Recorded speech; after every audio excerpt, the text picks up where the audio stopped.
Rob Stone, thank you for joining us. Yeah, no doubt. Thank you. How's everything? Life's good. Right?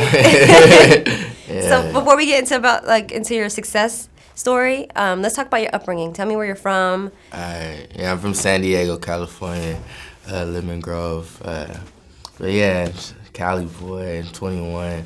I just got into rapping like 3 years ago, and put out my first song and blew up. But yeah, I got a whole squad called 1207. We're a collective, just we all homies that grew up in Lemon Grove, and we all make music and shoot videos, and it's just wild, like how we came up, and our bond is crazy. It's 1207 is real deep. Right. Yeah. So tell me, what was Lemon Grove like growing up? Lemon Grove is it's just like a cultural melting pot. Like for real, it's like you got rich white people, you got poor people, you got a bunch of Mexicans, like it's cholos, and then it's like Central in San Diego, so you got people from every gang in San Diego like that, like kind of migrate into Lemon Grove. So it's just like, I don't know, every street's different. Some streets are real calm, and then some streets are full of bullshit, you know Right. what I mean? So, I don't know, it's a wild in Lemon Grove. So how did you avoid the bullshit? I definitely didn't. I didn't avoid all the bullshit. I mean, I made it out of Lemon Grove, you know what I mean? Lemon Grove's not like, I'm not gonna say it's like the Wild Wild West. It's not like Atlanta or like Chicago or something. You know what I mean? But it's just like Lemon Grove's troubles really just come more so like I said, like the gangbanging in San Diego, and then just like there's a lot of like drugs and like hella tweakers in Lemon Grove, man. So it's just like trying to avoid all that shit growing up. Yeah. And did you avoid the gang life too? I did my best. We'll put it that way. You know, I don't really want to talk about gangbanging because like in San Diego they try to get you for that one. The police hate all the gang members in San Diego. Right. They'll try to there was a bunch of cases going on, and they was trying to they went on gang sweeps, like just pulling up everybody off the streets for like music videos and stuff. Like they was like if you was rapping about all the gang stuff, all of that, they was trying to say you was doing your music to promote a street gang, 5-10 year enhancements on your sentence. And yeah, it was like a big thing in San Diego. So Man. Yeah, I definitely try to keep that out of my music. Yeah, right. You know, especially with me being like the biggest artist in San Diego, they'll definitely try to come get me if I went all crazy with it. In hip hop, there's like the hip hop cops and shit like that, right? Right. So do you have to deal with that?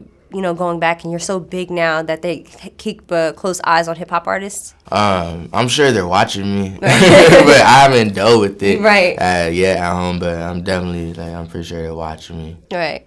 So how was it that you got into music?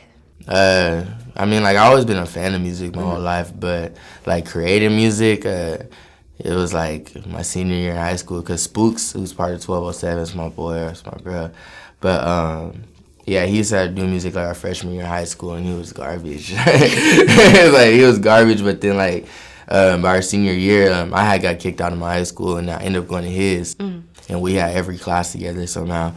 And I was listening to his music, and like I started going to like the little garage studios with him, and like I just saw how much better he got and how he improved over time and just working. It just kind of made me believe I could do it too, you know what I mean? And he was just making me realize like how much into music I was. Right. And then I just kind of ran with it from there and started going to the studio out in Atlanta. Right.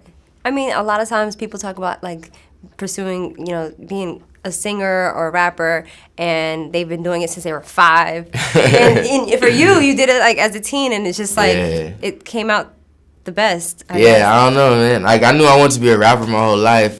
Like for real, I never believed I could do it until I saw how like he improved, and then we put out Chill Bill. That was my first record I put out, and it popped. And like I mean, I knew I was gonna be ill one day. Right. Like I quit everything. Like I dropped out of college.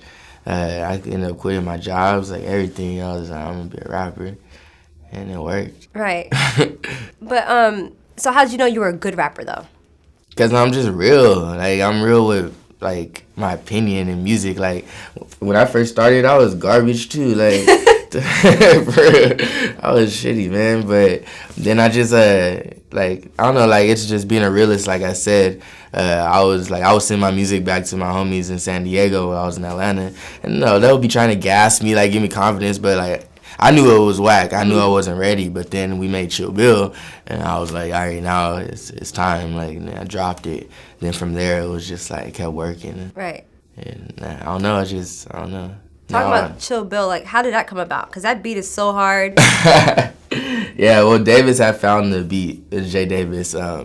But Chill Bill, it was crazy that one morning I linked up with Jay Davis and Spooks and the other homie Tom Cruise, and we was about to get into a little bit of trouble and rob his house, man. But then, luckily, like, I don't even like the police, but thank God for the police in this situation, because as soon as we hopped out to, like, go do everything, the police came driving down the street, and then he came, like, got our information, called the U.S. Marshals, and then put me and Tom Cruise in cuffs and put us in the back seat.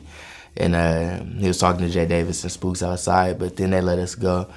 And immediately after that, we went to Spook's house, and Jay Davis was like, yo, I got this beat, got the Kill Bill whistle, like, and we was like, man, we should just go to the studio. Like, we almost went to jail. Like, right. We should go to the studio. So then we booked our session in our studio. It was by Mexico at the time. Mm-hmm. And then we just went and knocked it out in like an hour, man. Like, right. Now came Chill Bill. and now we glowed up. That's a wild story.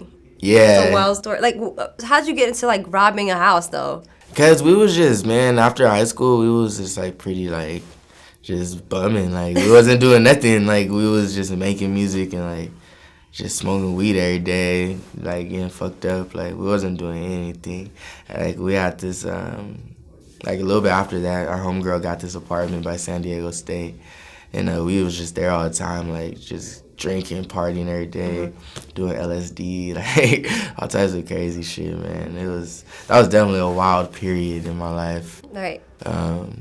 But yeah, it was, I don't even know how to explain it. You're, like, grateful in that situation that, like, they actually had you in cuffs and they let you go. Yeah. So it could have been a different story for you. Yeah, I mean, like, if they would never put it up, like, I probably would have been on to my next lick, you know what I mean? Right. Like, that definitely was, like, my eye-opener, like, because I made Chill Bill right after, so it was like, I gotta be boo. Did you feel like you had a banger right there when you? Instantly off top, like, as soon as it came out, we knew. We didn't expect it to happen this fast, but we knew it was a hit for sure. Mm-hmm. It was like, I don't know, I just felt it. And I knew I was gonna pop off. Like, I felt it when I decided to be a rapper. Right. It's crazy. Did you do you have fears of trying to create another bigger hit than this? Nah, man, like, the label and the industry was trying to put that pressure in my head, but I don't give a fuck about none of that shit. For real, I just make my music, and what comes out is what's gonna come out. Right. And what's the process like for you to pick a song, like a dope song? I don't know. I just make the shit. Like, I don't know. Like, I could never give an explanation. Boys to be like, here's a dope beat. It has this. Oh yeah, my boys will bring a beat sometimes, or like I'll get beats from my producers. Mm-hmm. And I just started producing myself, which I'm like kind of enjoying, like making music from scratch now. But I don't know, like, it really is just like, it starts with some Henny, some weed, and in a dark room, basically. So are you, like, musically inclined? Because I know that your father has, like, a record collection. Right. So let's talk about that. Like, yeah. Was your parents, like, inspiration to your music? I would say how much music they exposed me to, yeah. Mm-hmm. They never pushed me to do music, so they hated it. Really? At first. Yeah, me and my parents were at war about me wanting to be a rapper. Like, for real. Like, me and my dad didn't talk for a while. Me and my mom were, like, just at war every day at home. And then I ended up having a baby, like, on the way, in the middle of it all. So, like, that kind of just put more flame, you know what I mean, more fuel to the flame. But then, like, eventually, like, I got that, like, right after my son was born, like, I started having, like, the label started calling and stuff. And I got a deal, and I signed on 420, and, like, it turned out gravy, but at first, me and my parents was at war. Stressing out, yeah. Yeah, for real. Like, I was, like, kicked out of my house, everything. And you went to school in Atlanta, right? You went to college? For how long did you go to college for? Like a semester. I did a semester in Atlanta. Then I came back to San Diego. and I did a semester in San Diego. But like they were never, the only full semester was in Atlanta. In San Diego, it was like I'll go for a couple weeks and drop out, get my financial aid. You know what I'm saying? Those checks are flush. Yeah, you know what I mean? I need that financial aid. Why'd you go to Atlanta though? Cause I didn't have anything to do after high school. Like I wasn't gonna go D1 play football. I had quit football my junior year. I got kicked out of high school and ended up going to another school, in a charter school. So I didn't really have direction. You know what I mean? I was just kind of out there. And my parents wanted to move to Atlanta, like since I was in elementary school. So, and they always said after high school, like we out. So it was like, you can come with us and try community college, or you can stay here and get you a job. And I was like, whatever, man, I'm gonna try college. And it didn't work. Yeah. What was your major? I think I was gonna try to be like a psychology major. Really? Yeah, cause I took psychology in high school and I was into it, but that shit was whack. Like it's too much.